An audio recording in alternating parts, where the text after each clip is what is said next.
On today's show.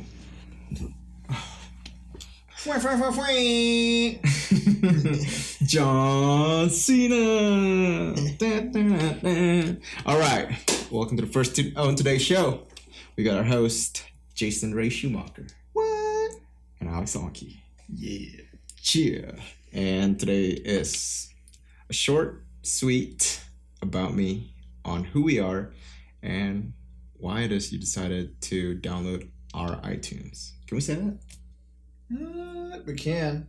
Well, why does you downloaded download iTunes, watch us on YouTube. Yeah, why you should watch Just us. all around, find us somewhere online. That's my thing. Yeah, just find us because this is what we're about. And this is what we're going to do. And this is how we're going to penetrate. This is how we're going to deliver our message. Yeah. All right, cool. So let's start off talking about. We'll start with you, Jason. Yeah. So from how we know each other is that coincidentally we like the same thing. We've been roommates now for going on 3 years, right? It has been 3 years, huh? Going on 3 years. And curious. Yeah. And we finally, after the first couple of years, we started talking about ideas, going back and forth, we finally decided that this is it. I think, yeah. We were talking about a bunch of different ideas, but I think having a podcast kind of excited us both. Yeah. But we didn't realize how much each one of us were excited until it came to fruition and became this thing. Yeah. And now that we're here. No. Yeah. And we started having that discussion and we're like, all right, dude, let's freaking crush this thing. And now it's a thing, and it's going to grow and it's going to be a bigger thing. And I think it has the potential to be something bigger than we expected. So 100% agree. And, we're just going to deliver a lot of good content, a lot of values to people. That's really all I want to do anyway. Laughs. Yeah.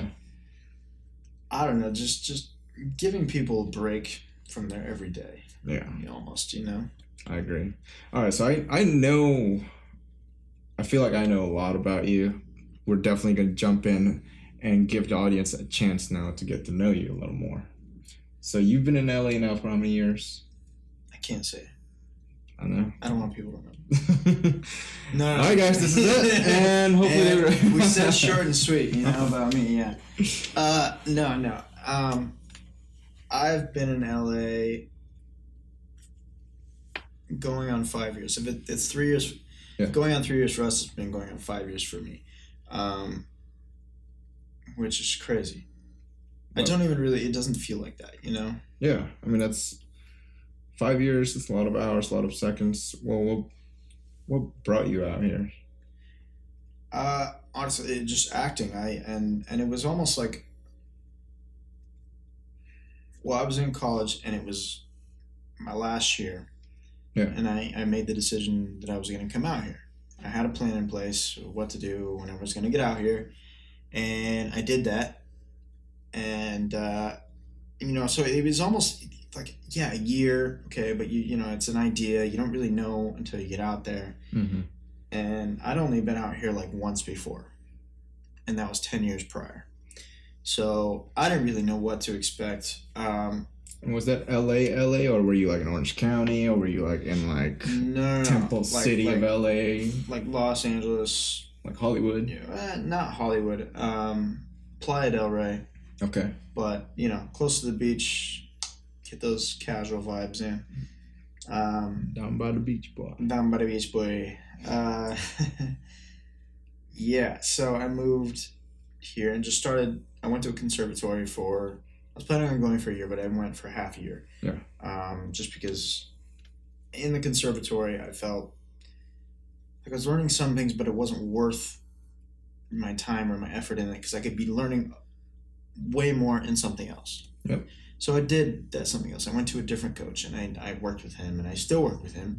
And I've gone leaps and bounds beyond that as far as my acting goes. Yeah. And yeah, it kind of brings us to now, which I've filmed a feature film. I've done a short, working on a web series. Yeah. I've done all these different projects, many student films, and everything like that. Um, for me, it was a lot of ups and downs, especially in the first 2 to 3 years. First year, it was a long distance relationship. I was away from home, even further away from home than I was in college. Wolf, man. Trying to figure out how to adjust to that city lifestyle, getting caught up in some of the bullshit. Um, Financially, I was not secure at all. Yeah. Second year comes about a little bit better. Yeah. Have a little bit more positivity going. Third year comes about even better. I start filming a feature film. Great, perfect. What was that feature film? It's called All Through the House. All Through the House. Yeah. The genre is. What's up? The genre. It's a horror film. Which it's a lot of fun to film. Yeah. And I think this year, 2017, I think it's going to be an exciting year for horrors. Yeah. Personally, I don't usually go towards that genre, so that's why it was so unique for me. Yeah. To get in there and film that and be a part of that project, and I'm thankful that I was. Good exposure, and it actually turned out to be a fun film to watch. Yeah. So. Well, where can people watch it now if they want to say like, oh, I want to see what he's done? It's all over a bunch of different websites. You can Amazon. You can get it on Xbox Marketplace. You can do PlayStation. You can do iTunes. You can do. I don't know what are the other ones. So it's accessible. Yeah, it's more than accessible. Yeah. Yeah. Okay. So it's out there. It's pretty easy to access. Yeah. You can get hard copy, Blu-ray, DVD if you want. Not many people do that anymore. Netflix soon enough. Maybe, hopefully, we'll see. Yeah, never know. Doing it, yeah. That'd be kind of cool, but yeah, I don't. It's one of those things like. So I did that my third year out here. Yeah. My fourth year, I went through a big transition personally, and I kind of fell off a little bit as far as the acting goes, and fell into like this rhythm of doing other things that I think I needed at the moment. Yeah. At that time. But. Like time fillers. Yeah, it's more or less, yeah. Yeah. And in doing so, I think it kind of reinvigorated a lot of the passion and the drive that I had initially coming out here, which is nice because now you're 4 years in and you still have that drive, you still have that passion, and maybe personally I feel like it's stronger than ever. Yeah. And this year alone, I've already filmed one project, another one coming up, and like this just with that going, I think that is a succession of that mindset and that positivity that you want to do this again. Yeah. Sometimes you kind of take a break, go away from it for a little bit, and you realize how much you miss it. And that's when you come back and you're like, holy shit, I really enjoyed it. I kind of took it for granted last time. Now I'm back here and I'm ready to freaking crush it now. Absolutely. And I think you have to go through something like that with what you genuinely truly want to do in life. Yeah. Because if you make it out at the other side, if I made it out of last year with that drive and that passion intact, yeah, then I'm looking forward saying that, this is something that I genuinely want. I see. If I didn't, if I was like, I still don't care, then that's something to revisit. Maybe I need to revisit, what exactly I wanted. Yeah. I get it. So, I mean, there was a milestone there in the third year. You started recording your movies. You had that movie released. Mm-hmm. And then there was another milestone in the fourth year. Well, you could say a milestone, even though it was more, not in that path. But it was a milestone in the sense that it brought you back then and made you realize how much you miss it. And finally, the fifth year, you're now locked in. What kind of value? It's interesting, that fourth year milestone. Like, I didn't totally stop. Like I was still training and doing everything I needed to do. I just didn't pursue it career-wise. We're just kind of going with the motion. Exactly. Okay. So, like, I never truly left or never, like, stopped doing it. Yeah.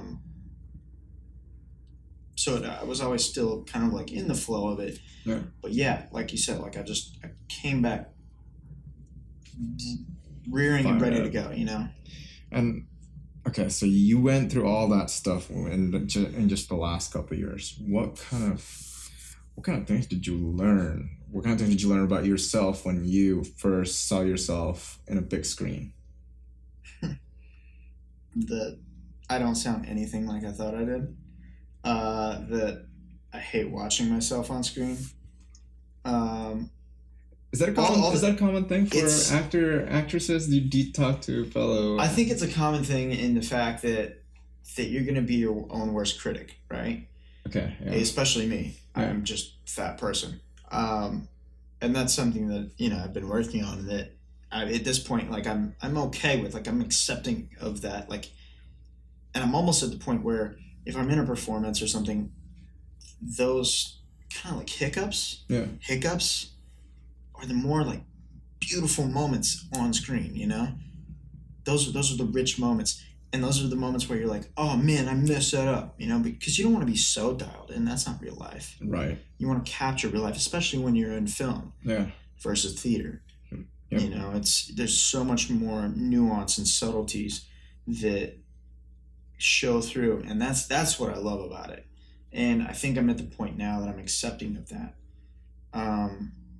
Within that acting, how much of it was improv? How much of it was actually scripted and down to the wire? It changes set to set. Yeah. It changes as far as directors go. It changes as far as writers go.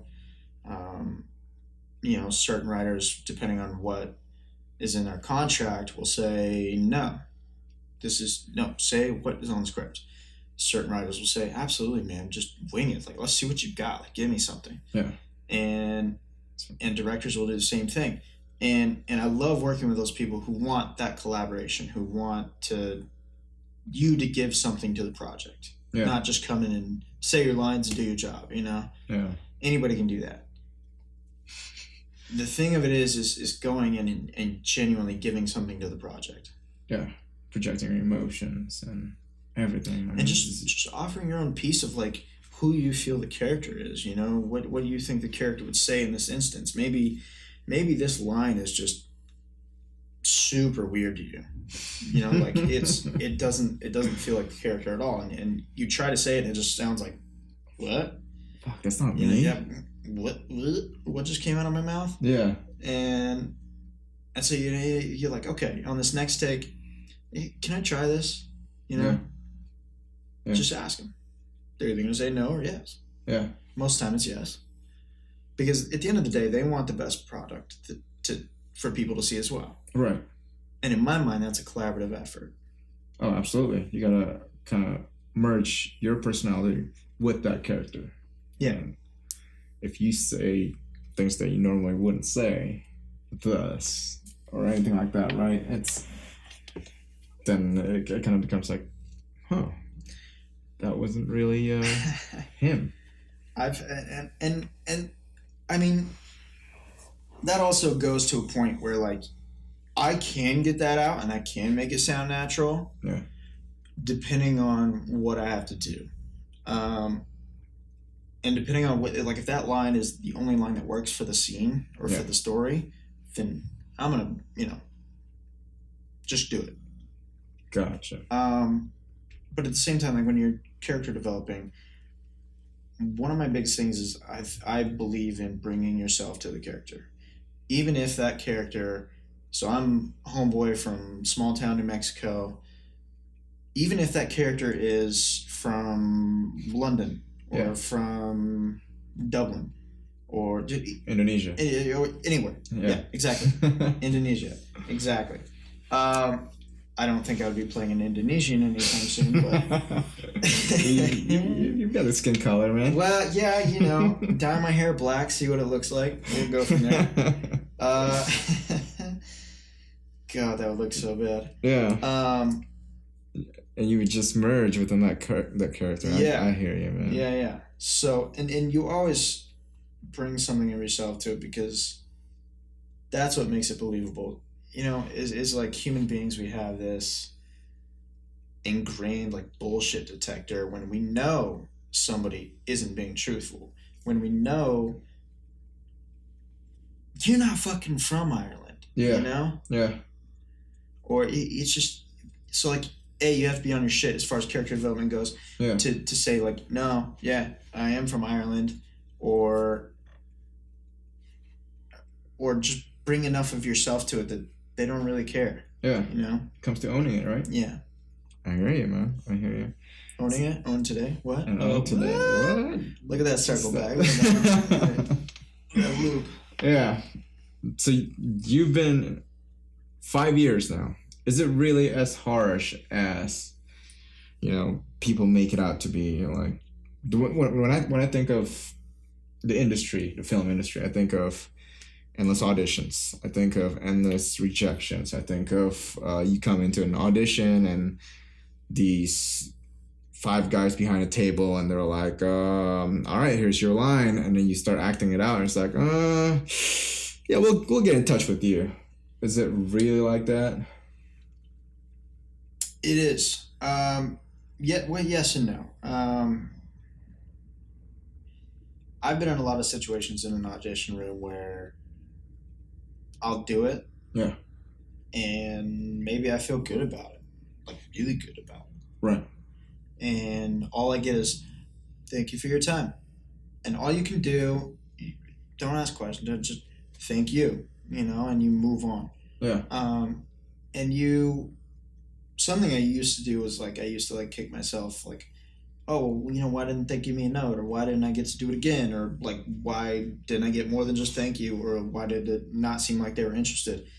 But you can't worry about it. You just move beyond that. And then when you get in that mindset and you go into an audition with that mindset, you realize like, okay, you do your audition and you have that same like, oh dude, I feel good about that. Yeah. And you will like, even though you went in and you did like that, you think the same thing, the different energy that you bring into that audition totally changes what happens. Because then, like with that mindset, I've had more of like that was great. Can I give you a little note? Let's try it this way. Yeah. And in my mind, that's a win, you know. Because they started investing in you. They're right, like, oh, right. Okay. And then even whenever you get a call back, you're like, okay, what was the shift? What was the change? Yeah. I did the same work. What was the change? The change was the mindset going in. Okay. And that was essentially the difference maker. Yeah. So you hear all these, okay, so they start investing time in you. And does the heartbreak kind of, if you hear that you still get rejected from that role, does the heartbreak still hurt a little more? It does. I think, especially like some of my first auditions was like devastating. You get into that world of like, why am I doing this? Why am I out here? Yeah. But at this point, you gotta shake that off and be like, no, I'm out here because I love to do this, not because I need to do that. Like, maybe okay, no, you do, like, you feel the need to do it, but like, yeah, you get what I'm saying. Like, it's not a make or break thing. You're doing this because you want to do this, because you love to do this, because this is the thing that you chose for your life. Yeah. And I think when you go in, and it's not every single time, but when you try to go in every single time with that mindset, it's much easier at the end of the day when you don't get the job, when you don't nail that audition. And I've had auditions where I was like, whoa, that was way off. Mm-hmm. But they're interested. Oh, I see. Okay. Because some of the times they don't want what you think they want. They don't want what you expect they want. They want to be surprised. Yeah. They want to see something unique. And sometimes when you try to attempt that, it doesn't work out, Yeah. which is fine. But sometimes when you try to give them what they want, you fall short. That's true. You really can't read their mind. I think it's something to be said to go into any walk of life as Yeah. far as like people don't really know what they want until they're shown. That's true. You know? Yeah, it's like we were talking about the other day. I mean, did I really know I needed this small computer in my pocket at all times, about 24/7? No, I didn't know that. But somehow this dude, Steve Jobs, created this company and convinced me that I needed that, as well as millions of other people needed that. Including me. Yeah. Yeah. And then he created the addiction levels that are associated with that. Yeah. Oh yeah. And he created a world within that computer where it's now, Instagram, Facebook, everything, where people now use it over and over. And I mean, I don't need it essentially, but like it goes to what you were saying. It's like, I didn't know I needed that, but hey, yeah, you just presented something so awesome. Like, yeah, I need that. And that's the thing, man. Like to answer your question a little bit is like, how do you deal with not getting that role or like being rejected? Yeah. It's just they don't know what they want. They don't know what they need until you show them. And you can only do that by trusting yourself and trusting the work that you put in. Yeah. And going in with the mindset that at the end of the day, if you don't get this, there's going to be another one right down the road. Absolutely. And then another one after that. And it's a continual cycle. That's a fantastic mindset, because it's more of an abundance mindset. People come in and out of Hollywood just because they've taken too many rejections to the face, and they're like, you know what, I can't handle this anymore. I can't do it anymore. Yeah. Instead of coming from the mindset of, oh, that's fine. What did I learn from that? Oh, I learned that I need to do this. Cool. I'll do that to my next one that's coming up. Absolutely. And yeah, it's just, I mean, obviously it comes down to perseverance and. I mean, so, and if you're crazy enough to continue to put yourself through that, yeah. What's the Bob Ross saying? Little rascal. It's you don't have to be crazy to do it, but it does help. He did say that, yeah. Was that when he was painting that really dark picture? Yeah. Like Bob was angry that day. Yeah. I don't really know what was going on. You don't have to be crazy to do it, but it does help. Yeah. Yeah. No, I feel like that's anything though. If you're truly passionate about it, I feel like that's the answer to anything. There's been so many stories, right? I mean, we're talking about the Steve Jobs and one guy who got booted out of his own company and just got fired, and then we talked about persevered, came back, and just started crushing it to another level. Yeah, and then we talked about guys like. Did you know the story about Buster Posey, or Buster Douglas? Sorry, not Buster Posey. No, it was the boxer. He matched up with Mike Tyson at the time. Mike Tyson. I have heard that where he fights Mike Tyson and wins. Yeah. Yes. In his prime. Yes. He got knocked in the ring. Only guy to get back up, right? Yeah, and the guy was like, because I mean, you don't get back up when Mike Tyson freaking landed a punch to the face on you. I mean, I wouldn't, but yeah, I mean, the ref was counting, 1, 2, 3, safe by the bell. Yeah. He got back up. Then he started. Then he was just like, all right, well, ding, ding, ding. Next round, what's Mike Tyson gonna do? He's gonna come in hot. started swinging, but Buster Posey just stayed in there, persevered, and got a couple punches in. Can you imagine what was going through his mind in that moment, man? Just he shared it, and that was the craziest part. So what was going through his mind? He was talking about before he had to fight Mike Tyson, about 2 days before, his mom died. Yes, I heard about that. And before his mom died, he told Buster that he was gonna beat Mike Tyson, or she told Buster that he was gonna beat Mike Tyson. Total fucking mindset. Yeah. Balls to the wall. Yeah.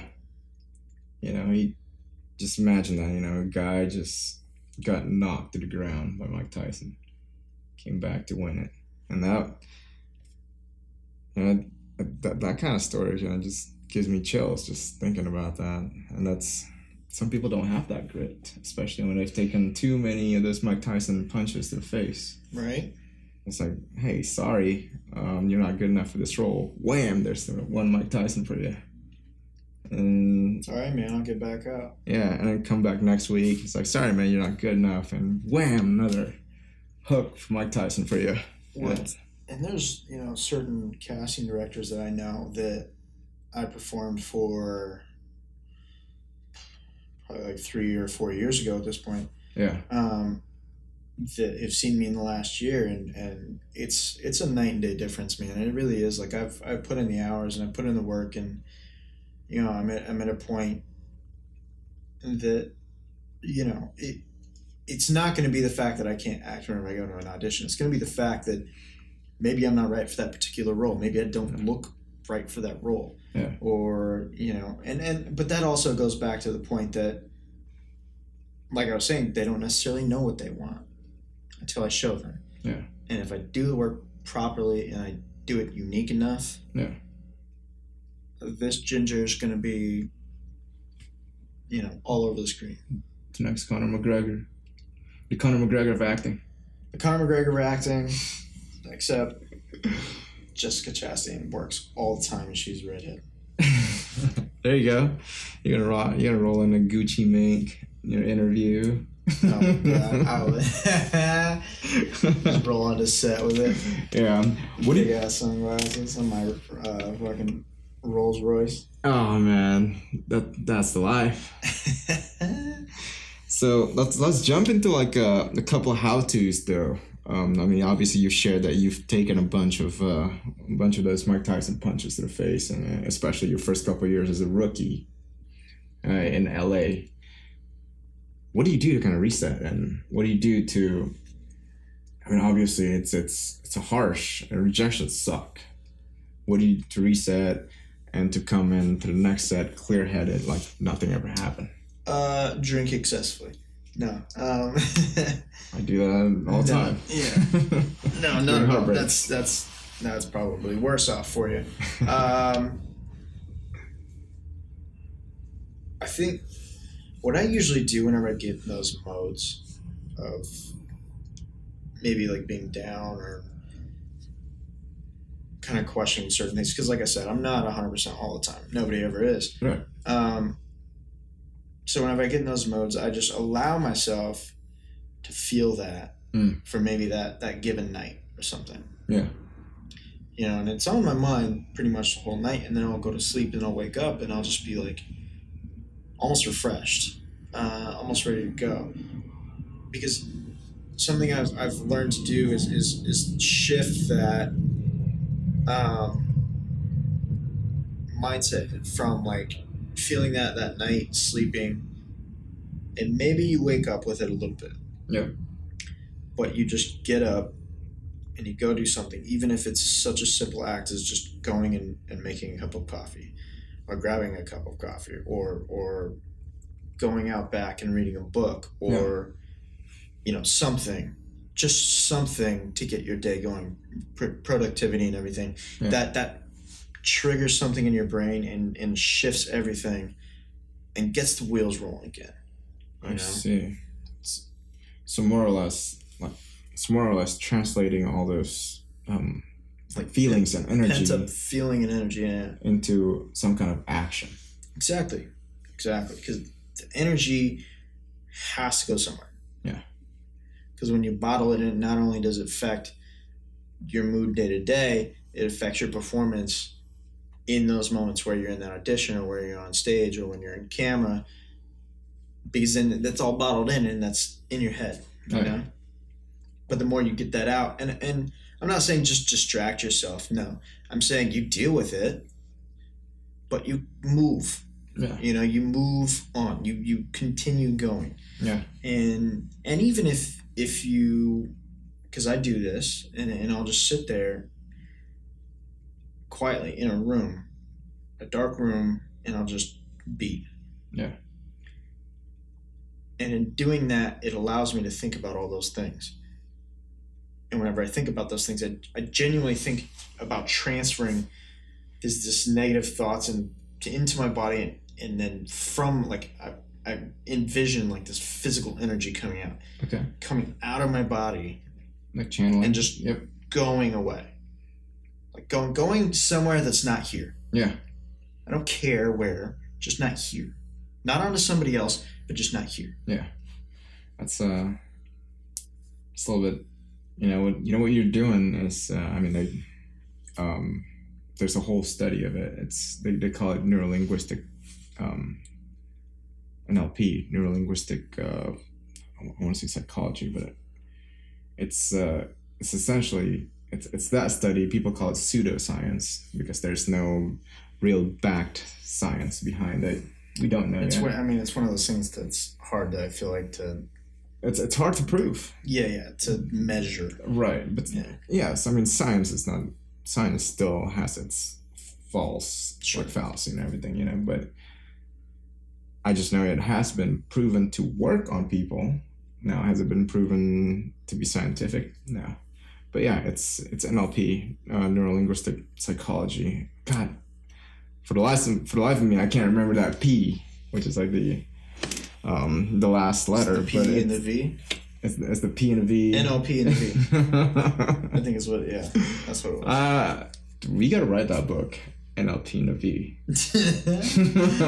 We should probably do more research on what NLP is before we put P in the V. Yeah, but essentially it's that there's a study of anchoring, there's a study of associating. It's all within the NLP realm. Right. And what you were talking about is essentially you're feeling that energy and you kind of bring it to an anchor and then you just kind of release that anchor, and it's fantastic, man. It's crazy because you and maybe it's just mental, but like I don't think so. Yeah. I think it's you physically feel something leaving your body. Yeah. And shedding yourself, and even your posture gets differently. Yeah. Maybe you're tense before, and then you're like, Yeah. People don't relax. People don't realize that, but your body also reflects your current state of being. Mm-hmm. That's why when you're stressed out, what do you get? Knots on your back because your body feels it. And it's crazy because like knots on people always end up in the same spots. Yeah. Yeah. That's just your body feeling it, man. That's crazy.